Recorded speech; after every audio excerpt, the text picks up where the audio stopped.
Le marketing d'influence, nous y sommes tous confrontés, du moment que nous suivons un blog, une chaîne YouTube, un compte Instagram ou encore un compte Twitter. Le marketing d'influence, c'est demander à un influenceur de parler à son audience d'un produit dans le but de le vendre ou de lui donner de la visibilité. Toute cette mascarade liée au Fyre Festival reposait en partie sur le marketing d'influence. Sans la promotion de l'événement par les influenceurs, rien n'aurait été possible. Je me suis longtemps demandé si les placements de produits étaient réellement efficaces, si l'utilisation d'influenceurs et de célébrités avait vraiment un impact sur notre manière de consommer. La réponse est unanime. Ces photos et vidéos sponsorisées qui n'ont l'air de rien en apparence sont terriblement efficaces.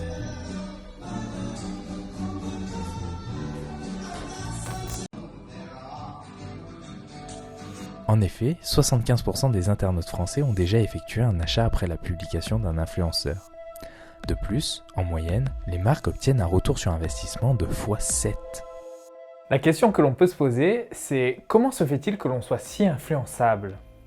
Et pourquoi se laisse-t-on influencer ? Une partie de la réponse me semble évidente. Le ciblage est souvent très pertinent. Par exemple, lorsque Marine Leleu présente la nouvelle collection de Gymshark,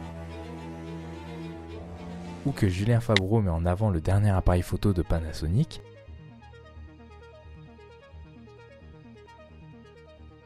il est très probable que les abonnés puissent être intéressés. Cependant, ce n'est pas propre au marketing d'influence. Facebook permet un ciblage encore plus précis. Mais alors, pourquoi obtient-on des résultats si intéressants lorsqu'il s'agit d'un partenariat avec un influenceur ? Pour continuer notre réflexion, nous nous reposerons sur les études proposées dans le livre « Influence et manipulation » de Robert Cialdini.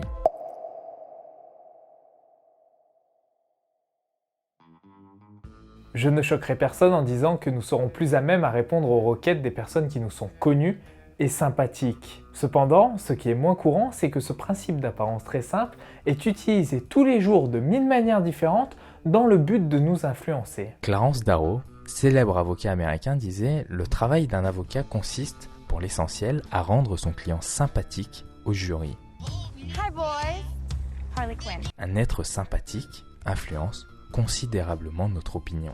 Entre 1963 et 1978, Joe Girard a vendu plus de 13 000 voitures, soit presque 4 voitures par jour travaillées. Il est aujourd'hui le meilleur vendeur de voitures qui n'ait jamais existé. La majorité des influenceurs ont construit leur communauté sur Internet, de par leur personnalité, leurs conseils, leur proximité, créant de la sympathie auprès de leur audience. Lorsque l'on demandait à Joe Girard quelle était la recette pour vendre autant de voitures, il répondait simplement qu'il fallait savoir se faire aimer de son client. Cette formule est amusante, mais elle nous laisse sans réponse. La question intrinsèque qui fascine tant, c'est quels sont les facteurs qui nous font ressentir de la sympathie pour quelqu'un ? Par chance, de nombreuses études ont été réalisées et nous allons en explorer quelques-unes.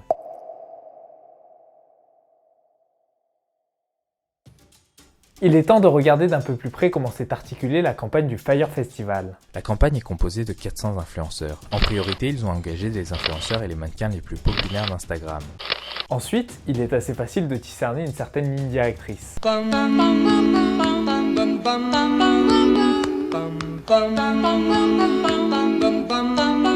Leur sélection se base principalement sur quelques critères de beauté et de proximité avec la communauté. On y trouve donc, en très grande majorité, des femmes, plutôt jeunes, plutôt jolies, ayant une audience entre 30 000 et plusieurs millions d'abonnés.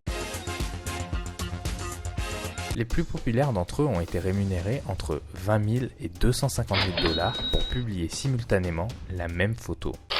Au final, en moins de 24 heures, Fyre Festival a atteint près de 300 millions de personnes. Que pouvons-nous dire de cette campagne ? En toute sincérité, si l'on s'en tient qu'aux chiffres, le taux d'engagement par publication, c'est-à-dire le nombre de likes, le nombre de commentaires, n'est pas très bon. Par exemple, la plupart des influenceuses avec plusieurs millions d'abonnés ont obtenu un score en dessous de 1% d'engagement.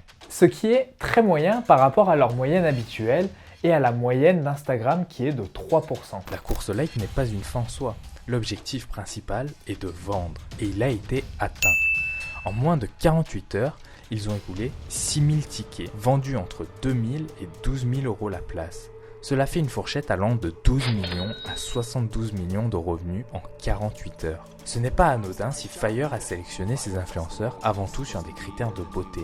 La beauté est probablement l'avantage comparatif le plus intéressant lorsqu'il s'agit de relations sociales. L'apparence produit un effet inconscient, automatique qui entre dans la catégorie des effets de halo. Les effets de halo créent une distorsion de la réalité. Les recherches montrent que nous attribuons automatiquement aux individus au physique plus harmonieux des qualités telles que le talent, la bonté, l'honnêteté et l'intelligence. Dans de nombreux domaines, l'apparence physique a un effet considérable sur notre jugement. C'est le cas dans les recrutements, c'est le cas dans la justice, et c'est aussi le cas dans la politique et la vente. Et le marketing, par définition, c'est de la vente à grande échelle. Tout ceci se passe dans nos têtes sans que nous nous en rendions compte. Notre cerveau nous manipule avec un raccourci facile, beau égale bien. Retenez simplement qu'une voiture propre roule mieux, que les produits Apple se vendent plus facilement, que les escrocs sont souvent de bels hommes et de belles femmes, et enfin, il y a bien une raison pour laquelle nous préférons les mannequins pour jouer nos publicités.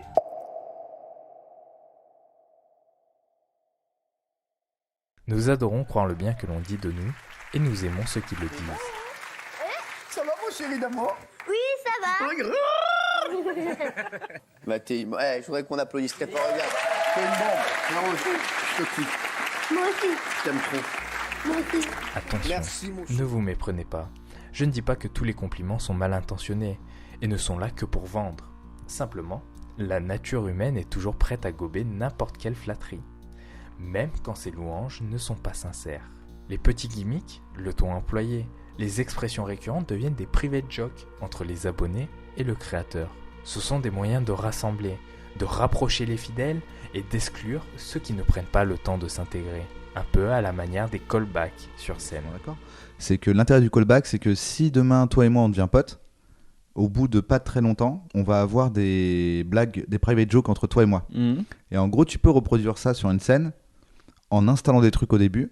Ok. Et en les faisant après. C'est pas seulement parce qu'il y a des gens qui disent ouais non mais les callbacks c'est trop facile, tu redis un mot que t'as dit 20 minutes avant puis les gens ils applaudissent bêtement, mais en fait c'est pas ça qui se passe pour moi. Pour moi ce qui se passe c'est que tu leur dis maintenant on est amis, Ok. on est complices, On a des private jokes entre on a nous. des private jokes. Quelqu'un qui arriverait au milieu du spectacle il rirait pas à votre place. La célébrité et le talent ne suffisent plus. Ceux qui réussissent au jeu de l'influence sont ceux qui s'investissent, créent de la confiance, créent de la sympathie. Encore une fois, cela se passe dans notre inconscient. Nous nous en rendons pas compte. Ces petites attentions insignifiantes jouent un bien plus grand rôle que nous le pensons.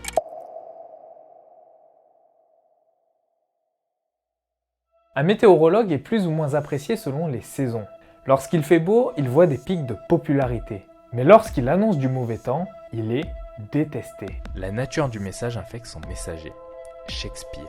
Par association à son message, le professionnel paraîtra plus ou moins sympathique. Et cela vaut pour tout le monde, et notamment pour les influenceurs. Du moment que les influenceurs se montrent positifs et appréciables au travers de leur message, nous les considérons comme sympathiques. Le principe d'association est instinctif. Nous l'utilisons naturellement dans notre quotidien. Lorsque l'on vous demande comment allez-vous, vous répondez instinctivement que vous allez bien. Lorsqu'on vous demande ce que vous avez fait ce week-end, vous répondez quelque chose de positif. Même si vous avez passé votre week-end à dormir sur votre canapé. L'objectif est d'être associé à des événements positifs, car le positif vous rend sympathique. Le principe d'association est très puissant. Prenez le cas des supporters de foot. La France est championne du monde de football. La France est championne du monde de football. Lorsque les Français gagnent la Coupe du Monde, c'est tout le pays qui s'exclame avec ferveur pour montrer sa supériorité.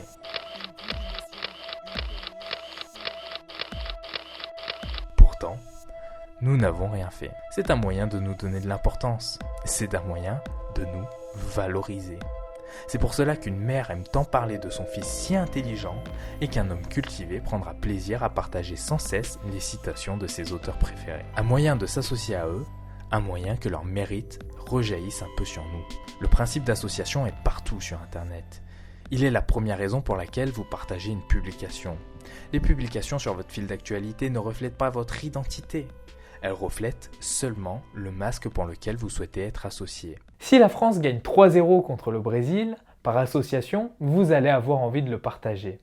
En revanche, quand elle perd 1-0 contre le Japon, c'est moins sûr. Si on prend cela en compte, ce n'est pas étonnant que de milliers de personnes, hors les influenceurs payés pour, aient eu envie de partager les publications du Fyre Festival ou de leurs influenceurs préférés. Et cela nous amène tout droit vers un autre principe de psychologie, celui de la preuve sociale. Tout comme le biais de sympathie, la preuve sociale va agir directement dans votre cerveau et influencer vos choix. Selon ce principe, un individu ne sachant quoi faire ou quoi penser aura tendance à adopter le comportement ou le point de vue d'autres personnes. Si les autres pensent que c'est bien, alors on a tendance à croire que c'est bien. C'est un raccourci pratique, mais vulnérable. Dans la plupart du temps, il est bon de se référer à la preuve sociale. Si beaucoup de personnes mangent dans ce restaurant, alors c'est qu'il doit proposer de la bonne cuisine.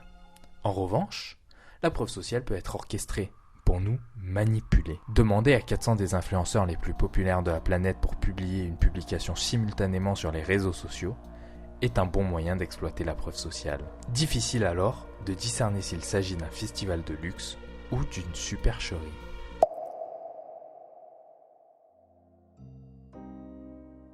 Initialement, à ce stade de la vidéo, j'avais prévu de faire une critique de mes concurrents pour mettre en avant ma solution. Finalement, je ne crois pas que ce soit le bon endroit. Après tout, que sais-je et qu'ai-je accompli pour donner des leçons? À l'heure du Fyre Festival et autres FantaXU, il est évident que le marketing d'influence est puissant. Les idoles que nous admirons et auxquelles nous aimons nous identifier biaisent notre jugement. Les influenceurs jouent entre les lignes entre amitié et médias. Les compteurs de likes, d'abonnés et les plateformes permettant de booker un nombre important d'influenceurs à la fois multiplient les effets de foule. Tous ces éléments ne sont pas propres au marketing d'influence. Avec le marketing, ces éléments sont depuis toujours façonnés expressément pour nous persuader. En revanche, ces leviers de persuasion sont plus que jamais ancrés avec les influenceurs. Cela n'est pas forcément une mauvaise chose. Lorsque le fond est bon, les effets peuvent être extrêmement bénéfiques. Lorsque l'on donne la parole à un homme bienveillant, le discours est rarement néfaste. Je ne vais pas être original, néanmoins, je crois bon de rappeler qu'il est important de croiser les sources, de garder un esprit critique et d'éduquer sur les techniques utilisées pour nous manipuler. Et si ma prise de parole est capable d'influencer ne serait-ce qu'une partie des personnes qui regardent cette vidéo, alors je vous invite à vous lever, non pas pour dénoncer, mais pour partager ce que vous croyez de bon, non seulement pour vous, mais pour le reste de la société.